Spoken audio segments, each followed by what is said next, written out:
দুর্গন্ধ থেকে জল সংকট, একের পর এক সমস্যার কিছুতেই সমাধান হচ্ছে না। এক এক করে 6 দিন কাটছে, এখনো পর্যন্ত সেই তিমিরে রয়েছে বেলগাছিয়াবাসীর অবস্থা। বারবার প্রশাসনিক আধিকারিকরা বৈঠক করছেন, সেই বৈঠকে আশ্বস্ত করা হচ্ছে 15 দিনের মধ্যে পুনর্বাসন দেওয়া হবে, কিন্তু তাতেও তারা আস্থা রাখতে পারছেন না। তাই ভিটে মাটি হারা হয়ে এই মুহূর্তে তারা সহায় সম্বলহীন অবস্থায় যেটুকু রয়েছে তা আঁকড়ে নিয়ে কোনো রকমে খোলা আকাশের নিচে দিন গুজরান করছেন বেলগাছিয়াবাসী।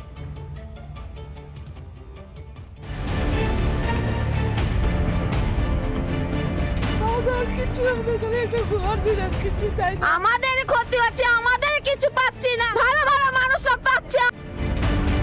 ঘুরে গিয়েছেন পুরমন্ত্রী ফিরহাদ হাকিম, মন্ত্রী অরূপ রায় থেকে শাসক দলের বড় বড় মাথারা, কিন্তু 6 দিন পরেও যেই কে সেই অবস্থা হাওড়ার বেলগাছিয়ার ভাগাড়বাসীর।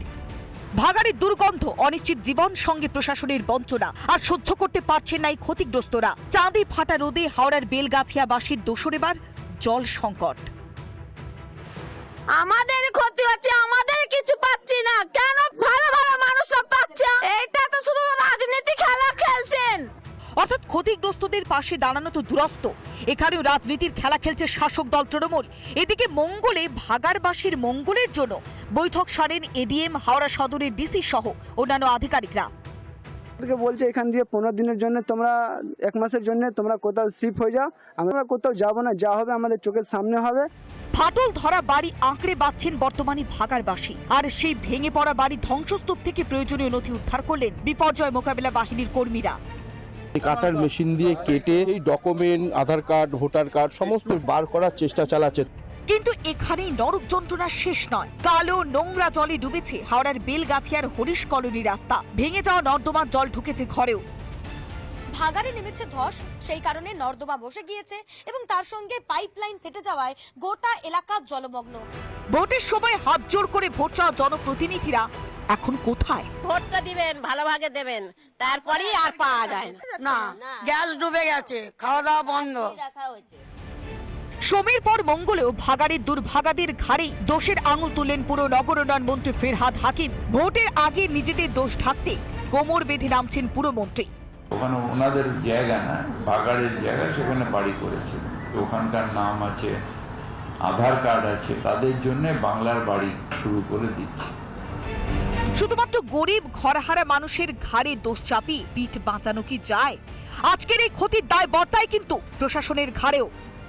লন্ডন যাত্রার আয়োজন করতেই ব্যস্ত ছিল ফিরহাদ হাকিম সাহেবরা, ফলে স্বাভাবিকভাবেই 5 দিন ধরে মানুষ কিভাবে ছিলেন সেটা একবারও জানবার ইচ্ছে তার ছিল না। পথগ্রস্ত মানুষের পাশে বিরোধী দলনেতা আছে।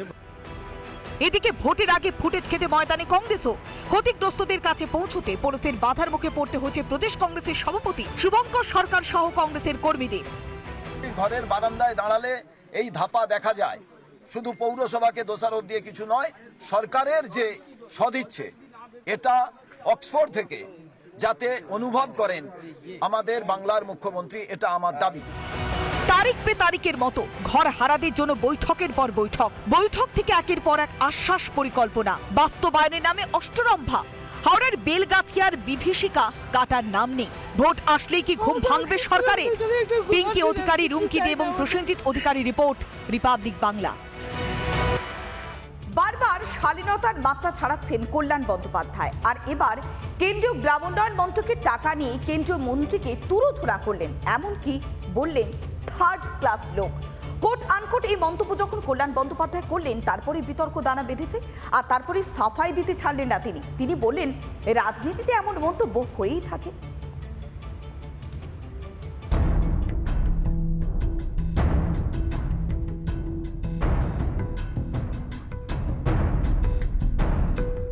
রাজনীতিতে বিতর্ক থাকবেই, কিন্তু সেই বিতর্ক যখন সীমা ছাড়িয়ে যায় তখন প্রশ্ন ওঠে শালীনতার।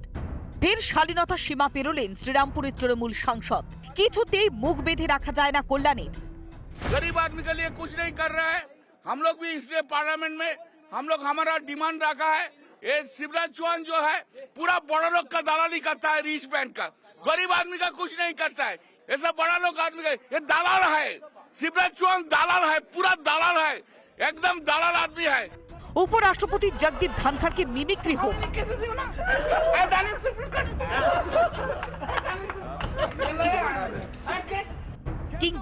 সংসদে দাঁড়িয়ে হাস্যকর কথা। कित कित भी खेल है चू कित कित में चू धरा 400 में कित कित कित कित कित कित कित कित कित कित कित कित कित कित कित कित कितना हुआ 240। বারবার বিতর্কে কল্যাণ, কিন্তু এত কিছুর পরেও দল কি পদক্ষেপ নিয়েছে? উত্তর শূন্য। তাহলে কি কল্যাণের এই অপসংস্কৃতি দলীয় আশীর্বাদেই চলছে?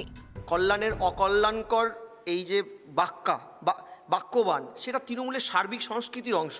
আমি অদ্ভুত লাগে, এই বাংলায় তো 150 বছর আগে রবীন্দ্রনাথ ঠাকুর নিজে লিখে গেছেন একাধিক প্রবন্ধ উপন্যাসে যে রাজনীতিবিদদের ভাষা হবে সংযত, হবে মানবিকতায় পরিপূর্ণ। রাজ্যের রাজনৈতিক সংস্কৃতিটা, রাজনৈতিক নেতাদের শব্দের ব্যবহার, ভাষার ব্যবহার অনেক নিচে নেমে গেছে। যে রাজ্যের মুখ্যমন্ত্রী ভয়ঙ্কর ছবি আঁকেন, যে রাজ্যের মুখ্যমন্ত্রী বেসুরো গান গান, যে রাজ্যের মুখ্যমন্ত্রী এপাং ওপাং ঝপাং কবিতা লেখেন, সেই রাজ্যের মুখ্যমন্ত্রীর নেতৃত্বে যে দল চলছে, সেই দলের নেতারা যে এই ধরনের ভাষা ব্যবহার করবেন, এটাই বোধহয় স্বাভাবিক। এমনকি নিজের মন্তব্যে সাফাই দিতে গিয়ে বিতর্কে আরো ঘৃতাহুতি দিলেন কল্যাণ। वो क्या जानेगा, वो क्या जानता है? मंत्री लोग भी दलाली करता है, वो तो इसलिए तो दलाल बोलते हैं। ये कोई अनपार्लियामेंट्री लैंग्वेज नहीं है, ये तो चलता है पॉलिटिक्स में। প্রশ্ন হলো, কেন্দ্রের পাঠানো টাকা কোথায় যাচ্ছে? কেন্দ্রের অভিযোগ, প্রকল্পের টাকার হিসেব চাইলেই রাজ্য গা বাঁচানোর চেষ্টা করছে। কোথায় গেল 100 দিনের কাজের টাকা? কেন দুর্নীতির পাহাড় জমছে রাজ্যে?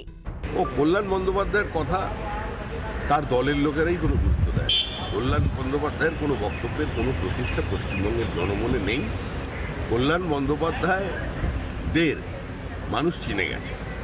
তৃণমূল কংগ্রেসের কোনো নৈতিক কিংবা রাজনৈতিক অধিকার নেই কাউকে দালাল বলার, কাউকে চোর বলার। যে দলের শাসনে দুর্নীতি, তোলাবাজি আর সিন্ডিকেট রাজ রমরমিয়ে চলে, তারাই কিনা কেন্দ্রের বিরুদ্ধে বঞ্চনার অভিযোগ করছে।